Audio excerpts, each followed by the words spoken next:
Oussama Ammar est né au Liban en 1986. Dans son pays natal, il y restera que très peu, car à l'âge de 2 ans, sa famille va décider de partir à Kinshasa en RDC. Mais là aussi, lui et sa famille seront contraints de partir, car ils se feront carrément expulser du pays pour une raison qu'on ignore. Et c'est comme ça que lui et ses parents feront le choix de s'installer en France, et plus précisément à Tours. Malgré une enfance compliquée dans une famille modeste, mais aussi très colérique, un jour alors qu'il n'a que 10 ans, il verra un petit peu de lumière dans son quotidien. Il aurait participé et gagné un concours qui lui aurait permis d'obtenir un ordinateur. Et depuis qu'il a eu ce PC, il ne l'a pas lâché, en passant littéralement ses journées dessus. Quand Oussama avait 12 ans, tous les mercredis, il avait l'habitude de faire ses devoirs chez un homme qui était aussi l'un des clients de sa mère, qui était femme de ménage à l'époque. Et un jour, pendant qu'Oussama faisait ses devoirs, il entendait le mec passer des coups de téléphone et s'énerver car il ne trouvait personne à la hauteur pour lui faire un site internet. Et Oussama se serait proposé pour l'aider. Et je lui dis, vous savez, si vous avez besoin d'aide sur votre site internet, moi je peux vous aider. Et donc je rentre chez moi, je tape sur internet comment fabriquer un site, et je suis toutes les étapes et je fabrique un site et je lui ramène 2 jours après. Et il me dit, combien je te donne?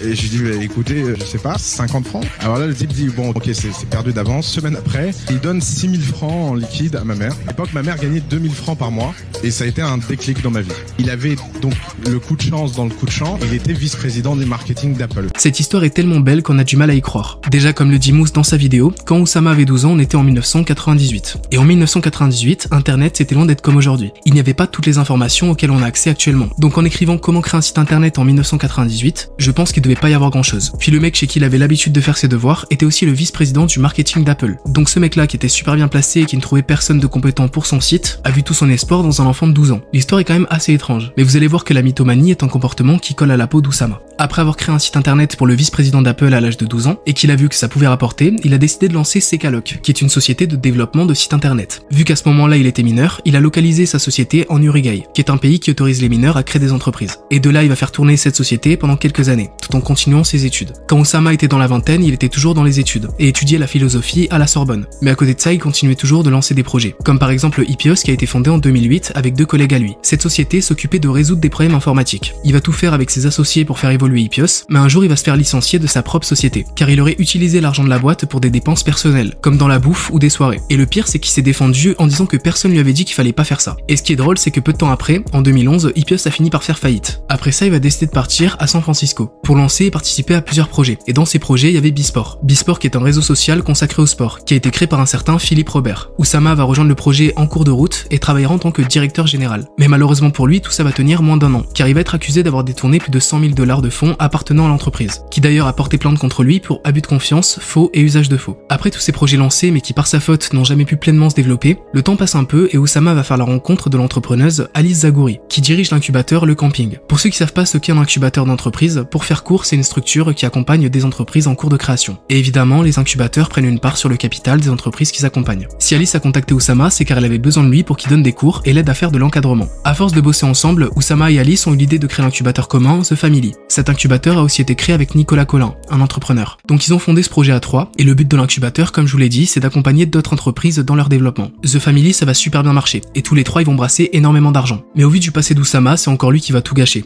En août 2020, plusieurs entités de The Family vont déposer plainte contre Oussama pour abus de confiance, faux et usage de faux, ainsi que blanchiment d'argent. Mais plus clairement, ces 2 associés l'accusent d'avoir détourné plus de 4 millions € qui de base devaient être investis dans des actions. Après de telles accusations, Oussama finira par quitter The Family et sera même condamné et contraint de reverser plus de 7 millions € à The Family. Donc voilà, c'est quand même fou que dans toutes les sociétés qu'il ait lancées, il ait fini par se servir dans les caisses sans qu'ils soient en droit de le faire. Mais ça, une bonne partie des gens ne sont pas au courant, car après avoir eu tous ces problèmes judiciaires, il a fini par se reconstruire une image pour un petit peu effacer son passé. Mais il faut savoir qu'il a eu le temps de bien se remplir les poches, et qu'il a aussi beaucoup investi. Il avait par exemple partagé un plan à sa communauté pour s'enrichir avec la crypto. Mais tout ça fonctionne comme une pyramide de Ponzi, donc c'est surtout lui et son équipe qui se mettent très bien avec ce plan. T'as investi sur le crypto?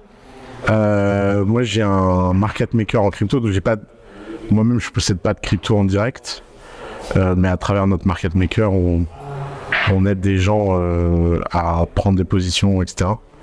Et sur leur bénéfice on gagne de l'argent.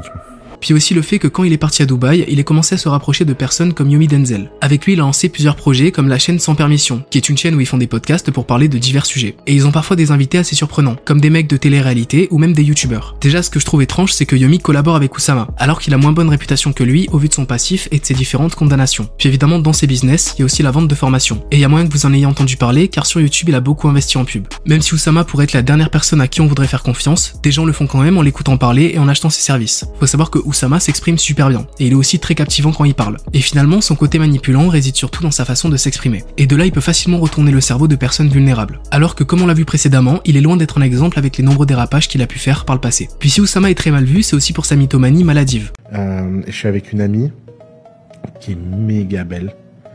Et le mec, le videur, il nous regarde comme ça et fait elle rentre pas.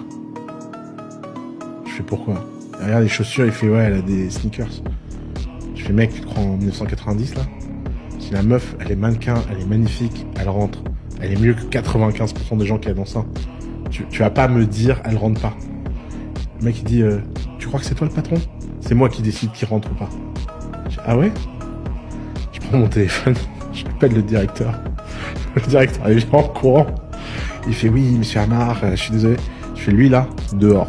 J'ai envie de vous dire que cette histoire c'est rien, à côté de la fois où il a dit qu'il a fait un poker avec le chef des Yakuza. J'étais au Japon, j'ai fait la fête avec les Yakuza et j'ai joué au poker avec le chef des Yakuza. Et il me dit mais il y a qu'à toi que ça arrive. Je dis oui, parce que toi quand tu vas au Japon, tu rencontres un mec, il a un tatouage, tu lui dis pas ah t'es un Yakuza. Non, tu fermes ta gueule, t'es lâche et tu rentres chez toi. Moi je vois un mec dans un tatouage, je lui dis alors t'es où dans la hiérarchie? Elle me dit je suis un big boss. Wow, 9 mecs sur 10 se sont fait tuer après cette question. Trop fort. Des mensonges comme ça on peut en trouver à l'appel sur internet, et pour vous dire il y a même des compilations. Tout comme Yomi c'est un éternel insatisfait. Dans cette vidéo il appuie vraiment sur le fait qu'il n'est pas satisfait de tout ce qu'il aurait pu faire durant sa vie, et il a même besoin du réconfort des autres pour qu'on lui dise qu'il n'est pas pauvre. Je sais pas si un jour je serais content dans ma vie. C'est une blague que je fais tout le temps à Taylor, pour le coup on est très différents sur ces sujets là. Et la dernière fois on était au resto avec Yomi, et Yomi dit vous croyez que les gens là dans la salle ils sont plus riches? Et je suis ouais mais moi je suis pauvre moi. Et Taylor il a commencé à faire la leçon, il fait faut que t'arrêtes de dire que t'es pauvre, t'es pas pauvre. Je dis tu fous de ma gueule? Bien sûr que je suis pauvre. Regarde, j'ai pas mon avion, ça m'intéresse pas d'être le riche de ces gens là. Ouais, parce que je les admire pas. Je pense qu'on a bien fait le tour du sujet, donc maintenant on va regarder vos avis sur lui. Pour moi il fait partie de ceux qui jouent avec la détresse et la précarité des plus démunis, juste dans le but de s'enrichir. Il est probablement assez intelligent pour savoir qui rouler sans souci. Ce genre de personnes ne tiennent pas compte des critiques à leur égard. Pour eux, seules les victimes comptent. Mais récemment il a été placé en garde à vue pour une affaire de fraude ou de détournement. Clairement le but c'est de manipuler les personnes vulnérables en leur bourrant la tête de conneries à longueur de journée. Je dirais qu'il faut se méfier même de ce type de podcast. En marketing ce sont des monstres, ils savent très bien comment vendre leurs services, avec de la manipulation dissimulée dans des choses vraiment anodines. Et oui c'est vrai que je n'ai pas parlé de sa récente mise en garde à vue. D'ailleurs ce sont des faits récents et on peut voir que l'histoire se répète encore même aujourd'hui. Mais ce que je trouve lunaire c'est que des gens décident encore de l'écouter parler et de lui faire confiance. Avant de continuer je voulais vous dire qu'on vise les 500 membres sur le serveur. En ce moment il commence à être bien actif donc si vous voulez parler de rap, de jeux vidéo ou même de ce que vous voulez, il y a le lien en description. Oussama Amar a un discours très convaincant mais il y a souvent des incohérences dans ses propos. Il est facile de se laisser emporter par son charisme mais il faut garder un œil critique. Beaucoup de ses conseils semblent plus basés sur du marketing personnel que sur des vérités vérifiables. Il est vrai qu'Oussama a un certain charisme quand il parle et le fait qu'il soit très éloquent joue beaucoup. Mais ce que j'ai trouvé intéressant en faisant mes recherches, c'est qu'il paraît toujours très calme et posé. Et en début de vidéo, j'avais dit qu'il avait grandi dans une famille très colérique. Donc forcément, il a hérité de ce comportement. Je peux te raconter une histoire que j'ai jamais racontée, nulle part. J'ai grandi dans une famille très colérique, méditerranéen, le dimanche à table, ça envoie des assiettes. Ah oui. Ouais, mais pas de violence. Quand t'as un truc à te dire, tu te gueules dessus. Et donc à l'âge de 18-19 ans, je suis méga colérique. Ça fait partie de mon identité, c'est comme ça. S'il y a un truc qui me plaît pas, je gueule, je sais pas garder mon calme. Et à l'époque, je suis amoureux d'une fille avec qui je vis. Et donc quand on s'engueule, je lui hurle dessus. Elle a eu un père violent qui la battait. Ah ouais, c'est chaud. Et donc je la trigger. Horrible.